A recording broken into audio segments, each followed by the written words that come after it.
हिंदू समाज में बड़े धूमधाम से मनाई जाती है। लेकिन हमेशा महापुरुषों के माध्यम से हम सबको यही संदेश दिया जाता है कि होली में हुड़दंगई नहीं, होली प्रेम से मनाइए, खुशियों से मनाइए, प्रसन्नता से मनाइए। और होली का त्यौहार ही होता है कि लोग आपस में दुश्मन भी होते हैं तो होली के दिन आपस में गले मिलते हैं। हम 11 महीना 29 दिन हम लोग भले राग द्वेष करें अपने आस पड़ोस किसी से भी गाँव, लेकिन होली का ऐसा पर्व है, ऐसा त्यौहार है कि लोग अबीर लगा करके लोग गले मिलते ही। तो ये प्रेम का त्यौहार है, खुशियों का त्यौहार है।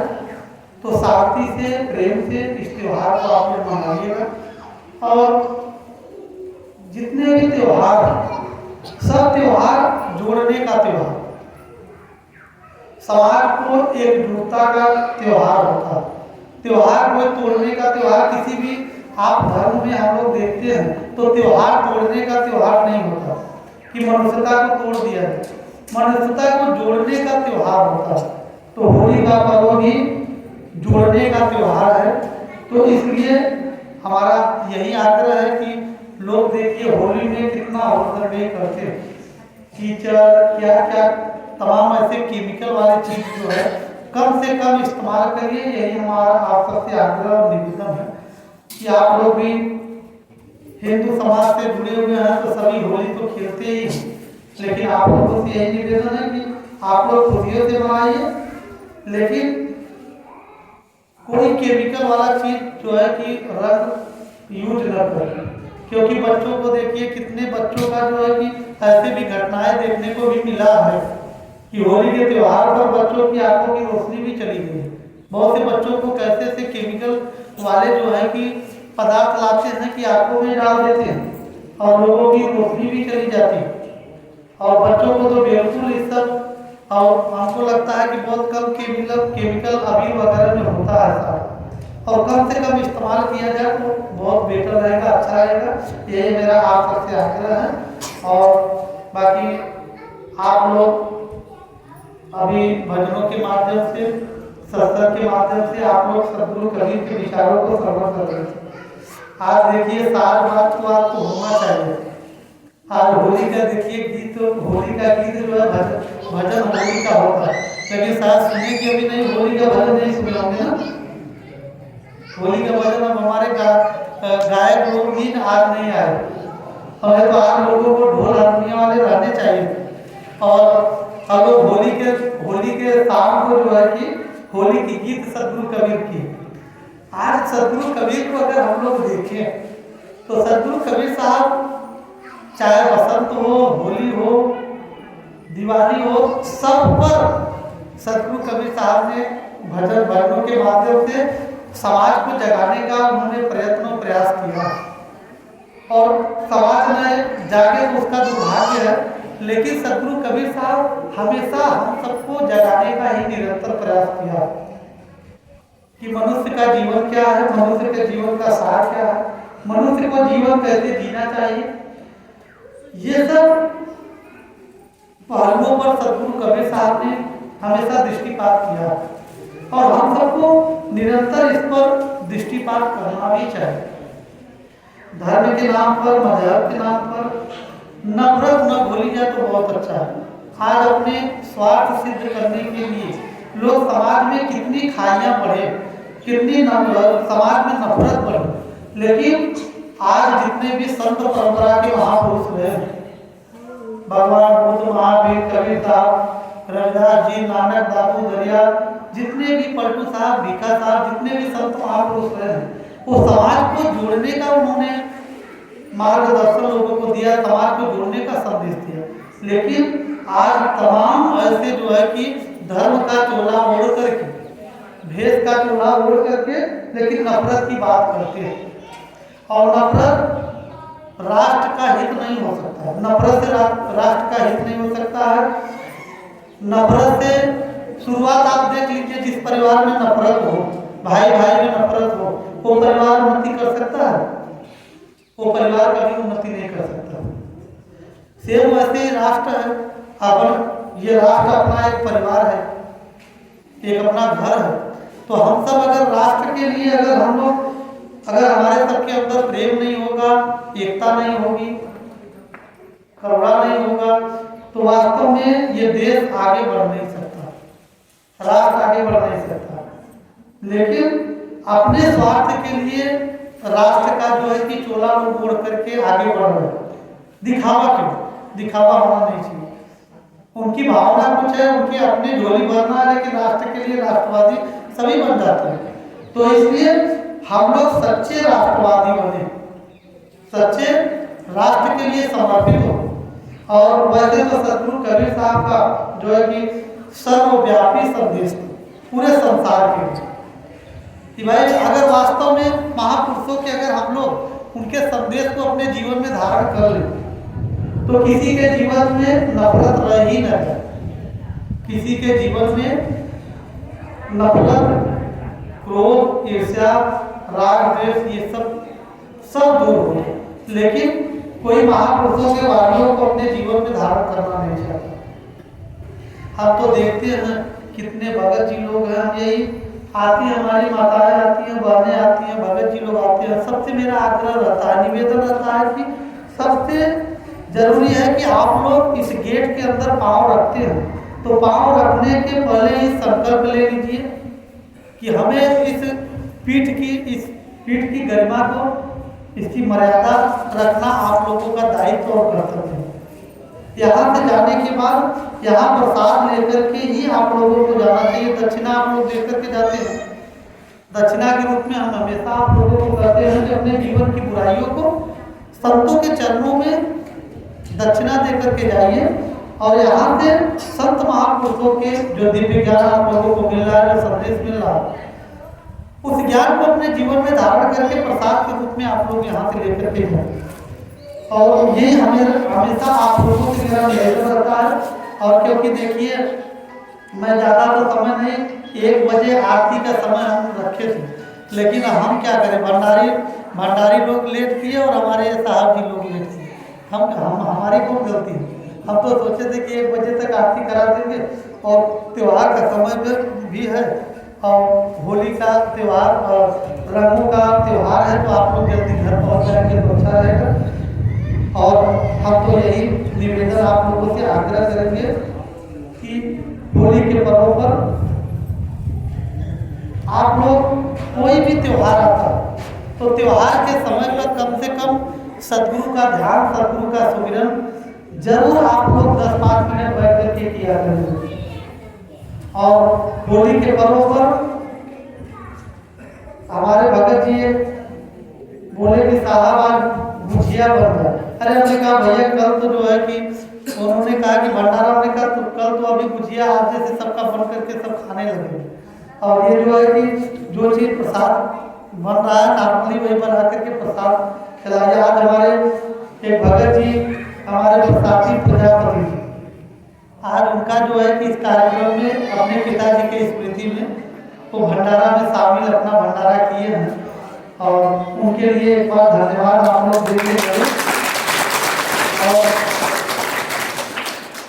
हमारे राम दुलार मौर्य हमारे भगत जी जो है पहुंच नहीं पाए हैं, लेकिन 5100 रुपये का उनके तरफ से योगदान आया है बावली माल के लिए।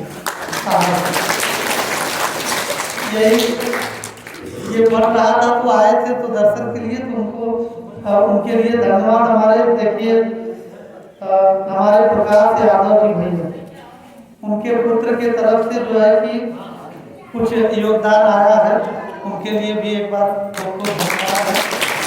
और आप लोग देखिए आते हैं, हम तो यही आग्रह करते हैं, बहनों से भी आग्रह करते हैं और हम भैया जी लोगों से आग्रह करते हैं, निर्मलता और पवित्रता से इस पावन धरा पर आप लोग रहें।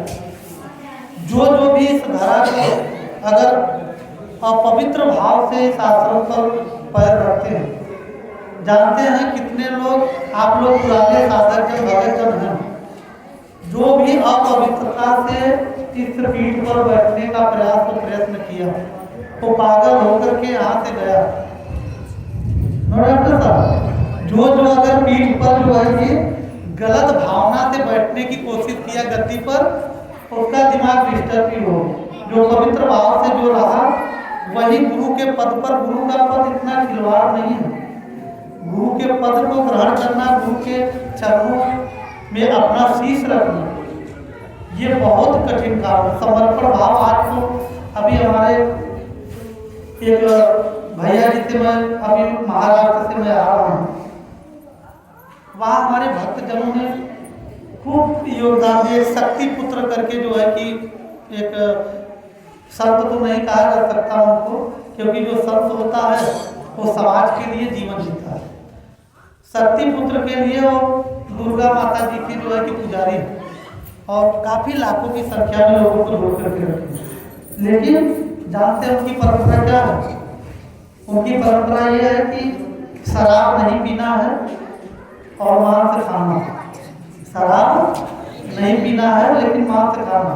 और आप अपने किसी भी रिश्तेदारी में कोई भी एक भी बूंद जल ग्रहण नहीं करना। वो अपने भक्तों को क्या सिखाते हैं? एक भी बूंद अपने रिश्तेदारी नातेदारी में एक भी बूंद जल ग्रहण नहीं करना, ना भोजन करना है। और बताइए ऐसी ऐसी परंपरा लोग बना करके आज ये तो तोड़ने का ही काम है। रिश्तेदारी नातेदारी सबको तोड़ करके लोग रख देते हैं। और कम से कम इतना तो विवेक और विचार लोगों को करना चाहिए कि आज समाज को ये बांटने का ही तो काम करना है।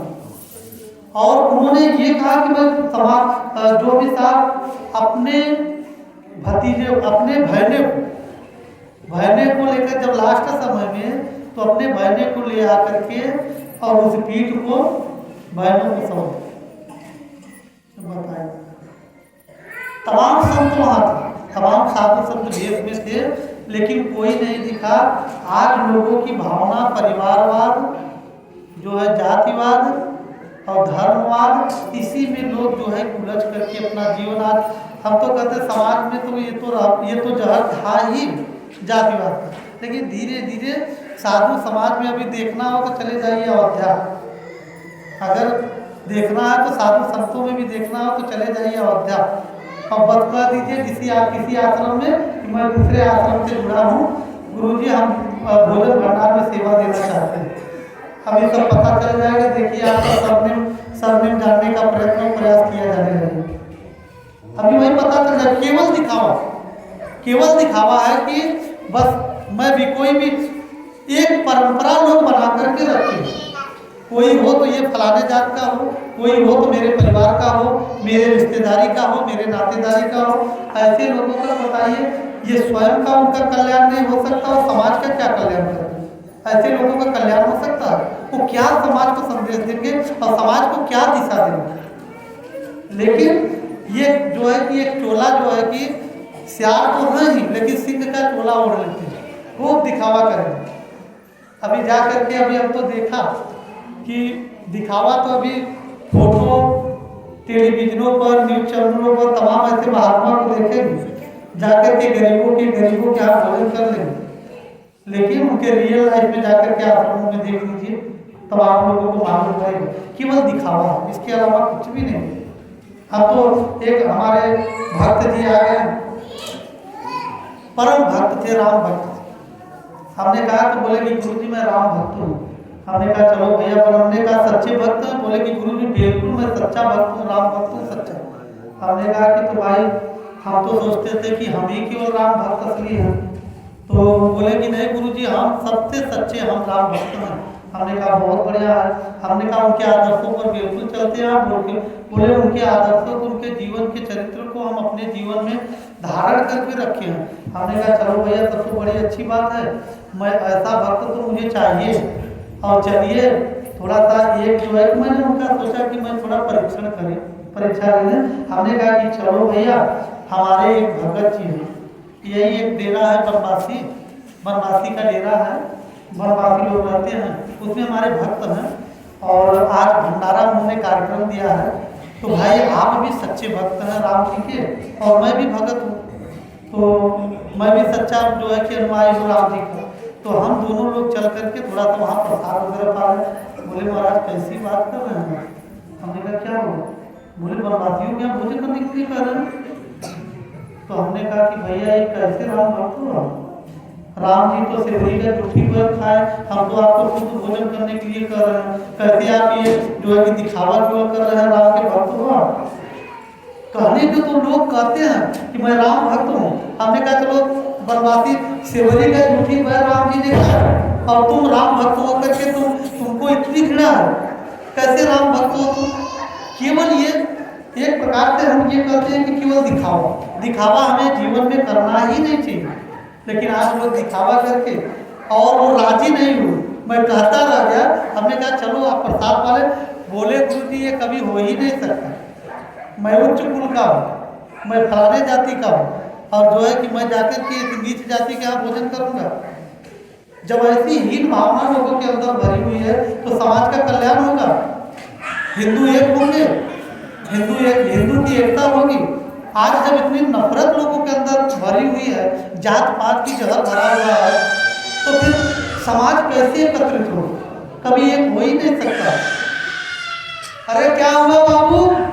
अरे शांत रहो भैया।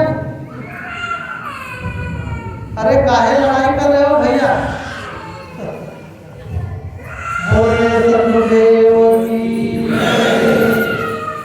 तो यही मेरा आग्रह आप सबसे है, निवेदन है कि आप लोग जात पात धर्म मजहब से ऊपर उठ करके भक्ति है वो ये सब विकारों से ऊपर उठ करके जो जीवन जीता है वही परम पद को प्राप्त करता है। जिसके जीवन में ये सब जो है कि कचरे भरे हुए हैं वो कभी उनकी भक्ति सफल हो ही नहीं सकती है। और आज तक वास्तव में शास्त्र विरुद्ध ही लोग तो आचरण कर रहे हैं, कोई शास्त्रों का आचरण अपने जीवन में धारण कर रहा है।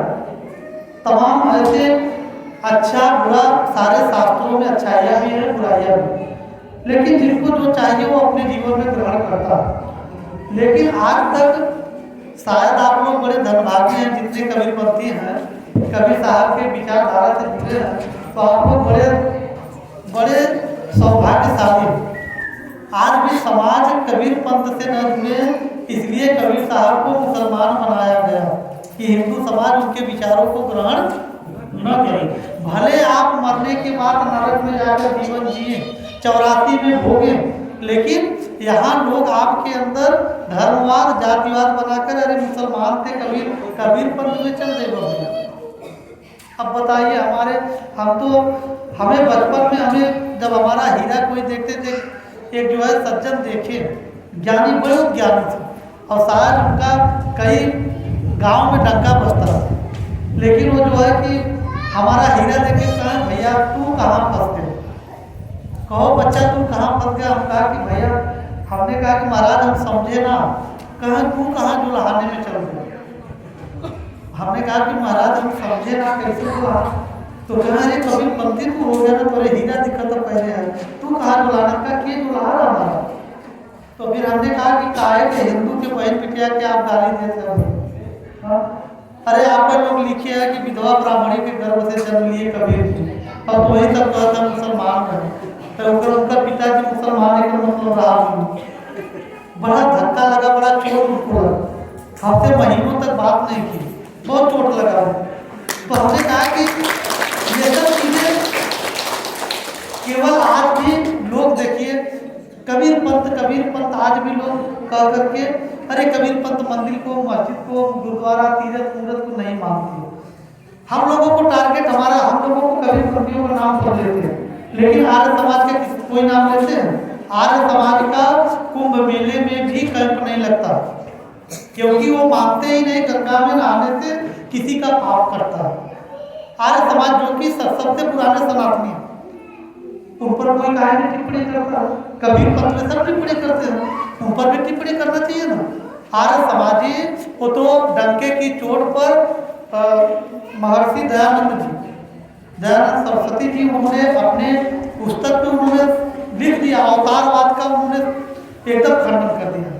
अवतारवाद और भगवान मूर्ति का, मंदिर का, तीर्थ का सब उन्होंने खंडन किया कि कोई पुण्य नहीं मिलता। और अगर वास्तव में पुण्य अगर मिलेगा तो सच्चे भगवान अगर कोई है आपके घर में तो आपके माता और पिता।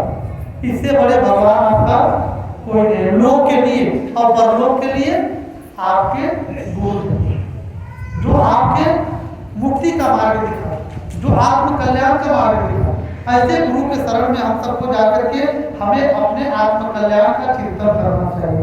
बाकी हमारे आस्था का विषय, भाई लोग घूमने, कितने लोग घूमने के लिए जाते हैं, लेकिन अगर ये मान करके लोग जाते, आज भी लोगों को पापी बनाने के लिए लोग हमेशा निरंतर प्रेरित करते हैं। आज भी लोगों का माइंडसेट की होगा कि नहीं होगा। आज जितने बच्चे हैं, जितने बच्चियां हैं, जो युवा पीढ़ी हमारे है, युवा पीढ़ी तो बिगड़ेगा ही कि चलो कोई भी पाप, अगर कोई बुरा कर्म हम करते हैं तो पाप हो ही जाता है, लेकिन उसके साथ साथ में अगर हम फलाने जगह डुबकी लगा लेंगे तो सारा पाप धुल जाएगा। तो कोई पाप से डरेगा जी? सब पाप को ग्रहण करेंगे, पाप करने के लिए हमेशा निरंतर प्रयत्न और प्रयास करेंगे। और हमारा तो यही आप लोगों से संदेश रहता है, हमारे युवा भाई बहन से, हमारे बहनों से, हमारे भैया जन से, सभी से निवेदन रहता है कि हमेशा जीवन में पवित्रता होनी चाहिए, निर्मलता होनी चाहिए। पतिव्रता जीवन हर वर्णों का होना चाहिए और पत्नीव्रता जीवन हर पति का होना चाहिए। और शास्त्रों में भी प्रमाण है इसका कि जो भी अगर चरित्र से गिरा जो व्यक्ति, चाहे स्त्री हो चाहे पुरुष, यहाँ तक कि 70 जन्मों नरकगामी भोगना पड़ता है ऐसे लोगों। तो अपने जीवन में निर्मलता और पवित्रता से हमें अपने लाइफ में, अपने जीवन में आगे बढ़ना चाहिए। और सबका रिस्पेक्ट। हम तो इतना ही प्रार्थना करते हैं कि 4 ही रूप होता है, 4 स्त्री का रूप होता है, 4 पुरुष का रूप होता है। पहला रूप होता है पिता का, दूसरा भाई का, तीसरा पति का, चौथा बेटे का। 4 ही रूप होता है। और तमाम ऐसी बातें हैं, हम किसके लिए बोल रहे हैं वो तो समझती हूँ। 4 ही रूप होता है। और स्त्री का भी 4 रूप होता है, माँ, बहन, पत्नी और बेटी, यही 4 रूप होता है। बस हर पुरुष को सरकार, हर स्त्री को, पुरुष को, सबको क्या करने की जरूरत है? एक ही रूप, एक ही दृष्टि बदलने की जरूरत है। हर पुरुष को पत्नी का रूप, दृष्टि बदलने की जरूरत है और हर पत्नी को पति का रूप बदलने की जरूरत है। बूढ़े हैं तो पिता के समान, युवा हैं तो भाई के समान और छोटे हैं तो बेटे के समान। ऐसी भावना से, हमें दृष्टि से हमें अपने जीवन में आगे बढ़ना चाहिए। अगर हमारी बहनें हैं, बूढ़ी हैं, माता के समान, युवा है हमारी बहन हमारे समान, और छोटी है हमारी बच्ची बिटिया के समान, ऐसी भावना लेकर के हम लोगों को अपने लाइफ में आगे बढ़ना चाहिए। आज अशांति का कारण यही होता है कि हम एक दूसरे पर विश्वास बिलीव नहीं करते, विश्वास नहीं करते। और विश्वास को तोड़ना सबसे बड़ा अधर्म है, सबसे बड़ा पाप है। और इसलिए हम हमेशा निवेदन आग्रह करते रहते हैं। एक बहाना, आप लोग थोड़े लोग हैं इसलिए चर्चा कर दे रहे। और देखो हमारे भगत जी लोग, आप लोग यूट्यूब पर डालते हैं तो कोई शब्द ऐसे रहा तो उसमें कटिंग करके तब डालना, ठीक है। और इसलिए मेरा ये आग्रह रहता है कि आप लोग जो है